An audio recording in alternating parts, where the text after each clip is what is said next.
Vamos a hablar al respecto porque ya nos atiende Marcelo Girau, él es geógrafo y miembro de la Asamblea Popular por el Agua. Marcelo, Fernanda te saluda, buenos días.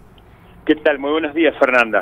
Bueno, queríamos hablar con alguien de allí de la provincia de Mendoza para que nos cuentes hoy cuál es la situación. Está bien esto que decimos, ¿no? Los cambios en la ley que ya está promulgada implica que se puedan usar nuevas sustancias o muchas más sustancias químicas que podrían llevar a una contaminación importante. Sí, efectivamente, la reforma del artículo 1 de la ley 7722 implica liberar prácticamente para la actividad minera toda sustancia que esté permitida en la Argentina. Es decir, mantiene, por ejemplo, la prohibición del mercurio, pero se trata de una sustancia que a partir del 1 de 2020 va a estar también prohibido en todo el país para todo tipo de uso, transporte, comercialización y demás. De modo que ahora cualquier sustancia que la actividad minera pretenda utilizar, de las que utiliza también, digamos, en otras provincias, también va a quedar habilitado para su uso en Mendoza, ¿no? Y esto, bueno, es gravísimo, no solamente por el uso de la sustancia en sí, con todos los riesgos que eso conlleva, sino también por toda la otra enorme gama de impactos ambientales sobre el agua, el aire, la biodiversidad y los impactos sociales inherentes a este tipo de actividad y cuyos resultados son evidentes no solo en otras provincias de Argentina, sino también del mundo, incluyendo también al propio mundo llamado desarrollado.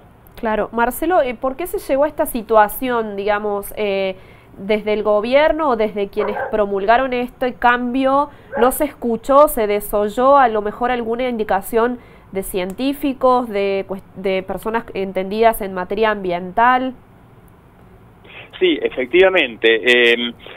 Ya había habido dos proyectos por parte de senadores justicialistas, es decir, de la oposición, en octubre del año pasado, y a partir de ahí hubo una serie de sesiones en la Cámara de Senadores, de las cuales participaron en varias ocasiones, digamos, representantes de organizaciones, instituciones a favor y en contra, pero entre ellos hubo justamente también expresiones por parte, algunas expresiones pocas, por parte del sector científico, pero que ahora con este nuevo proyecto del gobernador Suárez, el radical, que fue su primer acto de gobierno, de hecho, apenas a pocas horas de haber asumido, envió el proyecto de ley a la legislatura.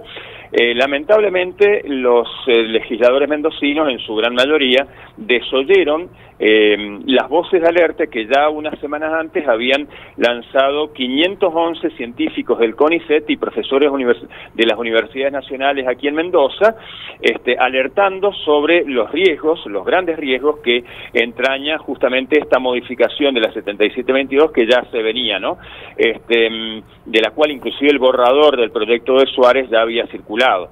Y no solo eso, sino que una vez ya presentado el proyecto, hubo en torno a unos 1000 científicos y académicos que también emitieron otra declaración que lamentablemente 3 diarios hegemónicos de nuestra provincia rechazaron publicar y tuvo que salir en el sitio Unidiversidad de la Universidad Nacional de Cuyo para que saliera publicado en algún medio digital, ¿no es cierto? Y en el cual justamente enumeran una cantidad de otras alternativas, de otras posibilidades de generar mucho más empleo, mucho más, si se quiere, derrame de la actividad económica sobre la sociedad mendocina de una manera muchísimo más amigable para el ambiente que a través de la megaminería y una reforma de la 7722. Es decir, sin cerrar el debate sobre la cuestión de la minería metalífera, pero diciendo, bueno, es la última opción a considerar la de este tipo, y más aún en las condiciones de un casi no debate, digamos, extremadamente express, rapidísimo, que se dio en estos días en la provincia de Mendoza, ¿no? El proyecto entró el 10 de diciembre y fue sancionado por las dos cámaras de la legislatura el día 20 por el Senado en la mañana y por la Cámara de Diputados a la siesta, ¿no? Así que realmente de una manera que ninguna ley había sido sancionada en nuestra provincia desde el retorno de la democracia y con un operativo policial y de vallado en torno a la legislatura nunca antes visto. Marcelo, buen día. Javier es mi nombre. Lo comentamos la semana anterior aquí, esta semana en realidad, de cuando, por ejemplo, veíamos en Vaca Muerta lo que significa el fracking, ¿no? Esta extracción no convencional de hidrocarburos, la cantidad y los millones de litros de agua que tienen que utilizarse. ¿Cuál es el valor real o el término real de la cantidad de agua en este caso que se debe utilizar para una extracción minera? ¿Y por qué se produce esto de la contaminación de estos metales pesados que tienen que intervenir para poder extraer justamente sea el hidrocarburo o sea el metal mismo? ¿Cómo es un poco en términos reales y específicos esa cuestión? Bueno, eso, la cantidad de agua utilizada, por supuesto, varía en función de las especificidades de cada proyecto, ¿no? Digamos, hoy lamentablemente hay quienes de una manera casi ridícula, absurda y contraviniendo lo que la propia empresa había dicho en su oportunidad, están diciendo, bueno, pero que el proyecto San Jorge utilizaría el agua equivalente al riego de tan solo 10 hectáreas de viñedo. Eso es totalmente falso, absolutamente falso por donde se lo mire. Ya en su proyecto del 2008 al 2010 o 2011 habían falseado los datos, exageran enormemente cuáles son los datos reales de consumo de agua para riego de cultivos y minimizan los propios, ¿no es cierto? Así que, por un lado, eso, ¿no? Por otro, hay que evaluar cada situación particular y a lo que muchos nos preocupa del sector científico no es tan solo el volumen de agua necesario, sino, como bien decías, la posibilidad de que a través de los procesos mineros, ya sea de la propia extracción del mineral, como sobre todo luego del procesamiento y de la permanencia en el tiempo de las escombreras, de los diques de colas, del propio open pit, puedan llegar a parar metales pesados. Marcelo, ¿nos escuchas?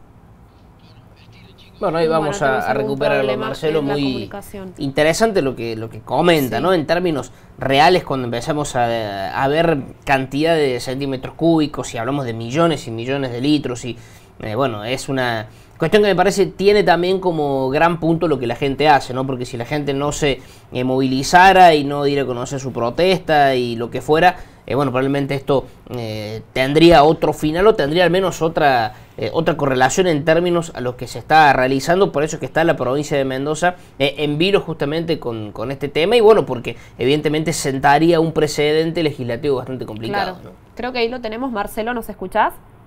Sí, perfectamente. Bien. Bueno, nos decías esto que están llevando a cabo en toda la provincia. Estamos viendo que los departamentos de todas las provincias están realizando sus manifestaciones. ¿Qué posibilidad creen que esto vuelva para atrás, esta ley? Bueno, en lo inmediato, está clara la voluntad del gobierno de no dar el brazo a torcer, pero está claro que la situación política es realmente muy inestable, ha tenido repercusiones nacionales, porque hay que decirlo, también es parte de la política, si se quiere, prominera extractivista del gobierno nacional, del Partido Justicialista. Ya lo había anunciado Fernández en su campaña y de hecho elevó la cartera de minería del rango de secretaría a la de ministerio y puso al frente del mismo al sanjuanino Hensel, quien en su provincia había estado a cargo, digamos, de esa área de gobierno durante todos los últimos años, incluyendo el periodo en que se produjeron los derrames de Barrick en Veladero, ¿no? Y entonces, y a nivel mundial ha tenido inclusive repercusión periodística a nivel mundial, lo que está sucediendo por estos días y sobre todo lo del lunes en Mendoza. Así que en el peronismo mendocino hay muchísimo disconformidad por parte de las bases partidarias, por parte también de un sector, digamos, disidente que votó en contra de esta ley, más allá de que una parte de la cúpula justamente fue la que impulsó este acuerdo con el gobierno. En su momento presentaron el martes de la semana pasada 4 puntos como requisitos ineludibles para que se acompañara con el voto, pero de esos 4 puntos, algunos entraron tibiamente y un último, que es el de la licencia social, no quedó nada en absoluto. A pesar de lo cual, la mayoría de legisladores del PJ sí votaron a favor de estos cambios. Eso de eliminar la licencia social, digamos, cuando se planteó en la conferencia de prensa, dijeron el peronismo entiende que licencia social hay solamente en el departamento Malargüe y no en los otros 17. Bueno, está claro, a partir de que hoy hemos sabido que el proyecto San Jorge acaba de presentar su informe, pues queda claro por qué eliminaron lo de la licencia social, ya que San Jorge está en el departamento de Las Heras, aguas arriba del oasis norte del Gran Mendoza, de la principal área de población y oasis agroproductivo de nuestra provincia. Claro. De modo que es una situación extremadamente inestable, tanto para el gobierno como dentro del partido mayoritario de la oposición. Marcelo, te quería preguntar si han tomado contacto, bueno, autoridades o, bueno, propio también representantes de las diferentes organizaciones con Juan Cabandí, ministro de Medio Ambiente. A ver, de parte de nuestras organizaciones, no hemos tenido contacto con Cabandí, pero sí tengo entendido que hay gente dentro del propio justicialismo mendocino que sí se ha contactado con él, y de hecho, digamos, el contacto ha sido también al máximo nivel nacional, digamos, entre la ex candidata a gobernadora, Anabel Fernández Sagasti, con el presidente Fernández. Así que no tengo mayores detalles, no he podido seguir al minuto y en sus detalles este tipo de encuentros y de conversaciones en la esfera política. Una de las situaciones, de los problemas es que, más allá, por supuesto, de la influencia y del peso político que se pueda tener desde el nivel nacional sobre el provincial, es que las decisiones de evaluación, de aprobación y demás, tanto de las leyes como de las leyes en esta cuestión ambiental, como de la evaluación y aprobación de proyectos mineros específicos, son de competencia provincial, ¿no? Así que, bueno, pues ciertamente que vendría muy bien una presión más fuerte por parte del gobierno nacional.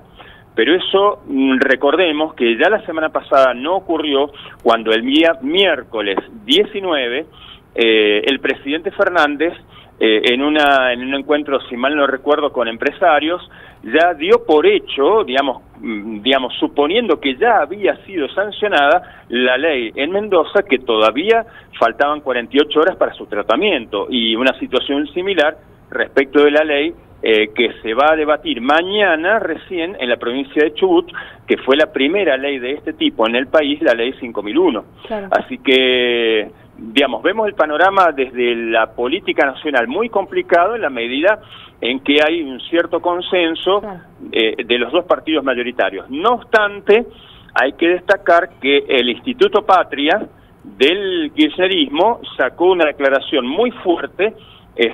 No recuerdo si fue el martes o ayer, por lo menos circuló ampliamente por redes de WhatsApp el archivo en el día de ayer, en repudio a esta modificación de la 7722, de modo que al interior de los ámbitos de pensamiento y generación, si se quiere, de doctrina del propio oficialismo nacional, no hay una posición unificada al respecto. Claro, ¿crees que esto es un poco por desconocer tal vez el impacto científico ambiental?